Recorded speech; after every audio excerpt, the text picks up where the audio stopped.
La grossesse est une période délicate pour toute femme, c'est une période de forte sécrétion hormonale, c'est une période où les femmes se sentent vraiment bizarres, où les femmes n'ont pas tout leur potentiel, c'est une période où les femmes rejettent même les produits cosmétiques, elles n'aiment pas sentir les parfums, elles n'aiment pas sentir les laits de toilette, elles n'aiment rien sentir sur leur corps ou bien sur leur peau. Donc c'est une période vraiment très délicate, surtout même pour les femmes qui sont primipares, c'est-à-dire des femmes qui contractent la grossesse pour la première fois. Donc généralement elles sont gênées, elles ne savent pas quoi utiliser pour maintenir leur peau parce que la peau est vraiment très tiraillée pendant la période de grossesse. La peau subit plusieurs agressions comme par exemple le masque de grossesse, comme les boutons, comme les taches noires. Certaines personnes même développent certains problèmes de peau comme la dartre, comme l'eczéma, etc.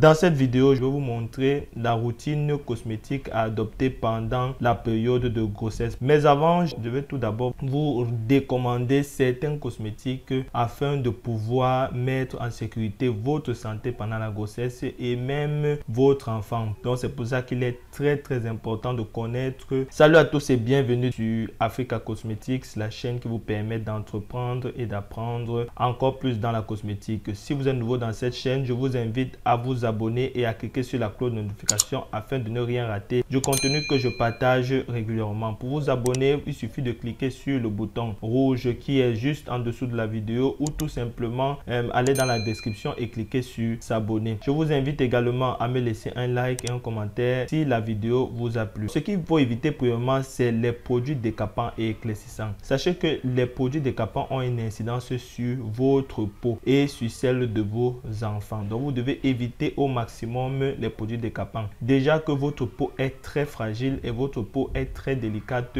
pendant votre période de grossesse. En utilisant les produits décapants, vous pouvez intoxiquer votre enfant qui est à l'intérieur du ventre et vous pouvez endommager sérieusement votre peau et même la rendre irréversible. Donc évitez au maximum. Ce qui est bien de ce côté-là, c'est que généralement les femmes, lorsqu'elles sont enceintes, n'aiment pas trop les produits décapants ou bien les produits éclaircissants parce qu'elles ont souvent une très forte odeur, une odeur vraiment nauséabonde. Donc évitez au maximum ce type de produits. La deuxième chose, c'est éviter les huiles essentielles. Bon, les huiles essentielles ne sont pas nocives, il faut le savoir, elles ne sont pas nocives, mais certaines huiles contiennent des molécules abortives parce qu'elles apportent, ces molécules peuvent, tenez-vous tranquille, tuer votre fœtus. Donc elles peuvent provoquer un avortement. Donc faites très attention aux huiles essentielles que vous utilisez. Donc bien que ces produits ne sont pas vraiment nocifs, mais pour la sécurité de votre enfant, je vous invite à éviter les huiles essentielles. Troisième, ce sont les gélules éclaircissantes. S'il vous plaît, mesdames, les gélules éclaircissantes. Utilisez les gélules éclaircissantes hors période de grossesse, s'il vous plaît. Évitez-les au maximum pendant votre période de grossesse. Après votre grossesse, si vous voulez utilisez vos gélules sans problème. Mais sachez que même après la grossesse, vous continuez à allaiter pendant au moins 6 mois. Et quand vous allaitez, tous les produits que vous ingurgitez peuvent entrer dans le lait et toucher l'enfant.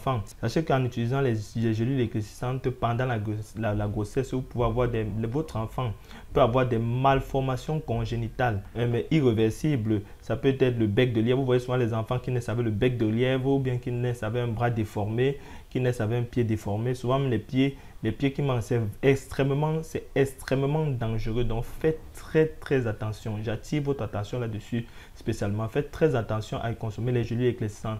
Bon, les gélules de glutathione, les gélules en vitamine C, etc.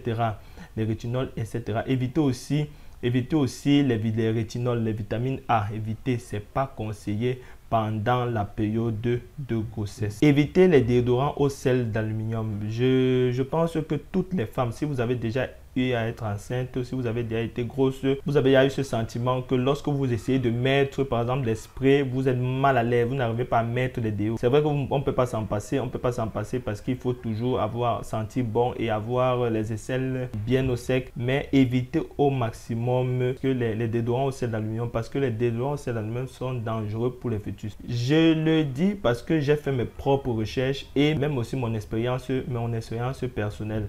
Je côtoie des femmes qui ont déjà été enceintes et elles me racontent leur vécu. Mais les professionnels de la santé disent que le sel d'aluminium est vraiment très dangereux pour le fœtus. Tout comme les gélules éclaircissantes qui peuvent causer des malformations congénitale. Actuellement, c'est éviter les parfums. Bon, les parfums, c'est vrai que les parfums ont des compositions extrêmement fortes, dont même l'odeur va vous dégoûter, l'odeur ne va pas vous plaire pendant la période de grossesse. C'est vous ceux qui pouvez expliquer ça. C'est seulement les femmes enceintes peuvent l'expliquer. Maintenant, l'astuce que je vous donne pour rester toujours parfumé, vous pouvez mettre le parfum uniquement sur votre vêtement, tout simplement. Maintenant, une fois que nous avons vu ce qu'il faut éviter, maintenant je vous donne la routine quotidienne que vous devez avoir pour maintenir une belle peau durant votre période de... Premièrement, mais vous devez savoir que pendant votre période de grossesse, votre peau est vraiment tiraillée, votre peau est asséchée. Vous devez faire tout votre possible pour hydrater la peau. Vous devez déjà, moi je vous invite déjà à boire beaucoup d'eau pour avoir une peau vraiment hydratée. Je vous invite aussi à utiliser un lait ou une crème hydratante et anti-UV parce que lorsque vous sortez, vous êtes confronté à la lumière du soleil qui contient des rayons ultraviolets qui sont nocifs pour la peau. Et ces rayons ultraviolets, pendant que vous êtes enceinte, peuvent vous donner aussi le masque de grossesse ou bien peut accélérer le masque de grossesse. Donc, il est important de vous hydrater la peau et le corps en général avec une crème hydratante et un anti-UV ou bien une crème 2 en 1 anti-UV qui va pouvoir vous hydrater et vous protéger contre le soleil. La crème hydratante doit vraiment être nourrissante. Deuxièmement, c'est se laver avec un savon doux et nourrissant. Le savon doux en nourrissant ici, c'est enrichi aux huiles. Vous pouvez vous laver avec un savon enrichi à l'huile d'argan, l'huile de palmiste ou l'huile de coco qui sont très nourrissants pour la peau parce que vous aurez besoin de ces nutritions là parce que votre peau sera tiraillée et asséchée.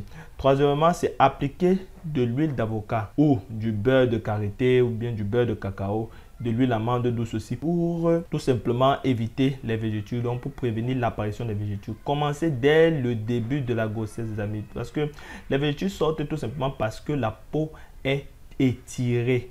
La peau s'étire, c'est votre peau s'étire. Maintenant, il faut mettre le beurre de karité et de l'huile d'avocat pour pouvoir l'assouplir, la rendre plus ferme, et la rendre plus élastique. Parce que si votre peau déjà est asséchée, vous comprenez que la peau ne peut pas être assez élastique. Donc, pour conserver son élasticité, afin de vous faire éviter les vergetures, vous pouvez utiliser le beurre de karité ou le beurre de cacao. Ou bien, vous pouvez faire un mélange. Pour vous donner une astuce, vous mélangez de l'huile d'avocat avec le beurre de karité. C'est très efficace. Atténuer le masque de grossesse. Votre masque de grossesse, je le disais en début de vidéo, le masque de grossesse, c'est une forte pigmentation de la peau. Donc, vous allez noircir.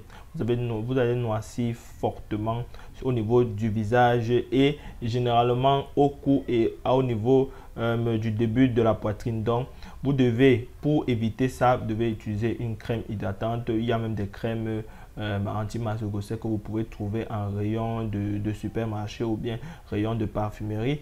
Ou bien vous pouvez faire des masques à l'argile une fois par semaine. Moi, je vous conseille des masques à l'argile une fois par semaine. Vous pouvez mettre de l'argile avec du citron et du charbon. Vous faites ce masque là une fois par semaine. Je dis bien masque à l'argile au citron plus charbon. Vous faites ça une fois par semaine. Ça va vous éviter d'avoir le visage qui est très marqué par les boutons, marqué par la graisse, marqué par les taches. Donc, vous appliquez ça pour votre masque de grossesse. La cinquième routine et la dernière, c'est se oindre le soir avec une huile uniformisante. Comme votre peau est agressée, vous allez voir que certaines femmes enceintes, lors de la période de grossesse, la peau n'est pas uniforme. Certaines parties sont sombres, d'autres sont claires. Donc, vous devez uniformiser votre peau. Ça ne se fait pas après la grossesse parce que beaucoup de femmes se disent que une fois que je vais accoucher, je vais faire ma routine. C'est bien. C'est vrai, une fois que vous allez accoucher, vous allez faire votre routine, mais c'est bien de prévenir de toujours avoir la peau belle pendant la grossesse. Et généralement, même ces femmes qui disent toujours non, je vais le faire après la grossesse, directement après la grossesse, tombent dans les produits super éclaircissants pour devenir blanches directement et rapidement. Ça ne se passe pas comme ça. Quand vous tombez enceinte, une fois que vous allez tomber enceinte après la grossesse, votre corps change totalement. Votre corps change totalement. Maintenant, il y a certaines personnes, après la grossesse, le corps redevient intact. Ou bien le corps ne change même pas vraiment pendant la grossesse. Mais généralement, après la grossesse, votre corps change complètement. Donc, vous devez vous oindre avec une huile uniformisante.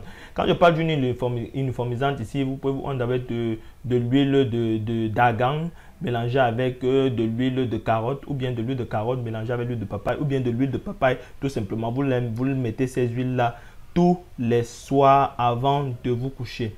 Maintenant, si ces huiles vous n'aimez pas l'odeur ou bien la texture et tout ça, là, si vous avez un quelconque malaise en utilisant ces huiles-là, vous pouvez les laisser tout simplement. Vous n'êtes pas obligé de les utiliser. Mais vous devez observer ces routines afin de maintenir votre peau en bonne santé et toujours belle pendant votre grossesse. Donc, nous voici au terme de cette vidéo. Je vous remercie de m'avoir suivi. Donnez-moi en commentaire votre routine, vous les femmes, comment vous utilisez les produits cosmétiques ou bien quels produits cosmétiques utilisez-vous pendant votre période de grossesse, ou tout simplement dites-moi à vous, les cosmétologues ou les esthéticiennes, qu'est-ce que vous conseillez lorsque les femmes enceintes viennent vers vous. Je vous invite une fois de plus à vous abonner et à cliquer sur la cloche de notification afin de ne rien rater du contenu que je partage régulièrement. Laissez-moi aussi un like, ça me ferait plaisir. Je vous dis à très bientôt. Ciao.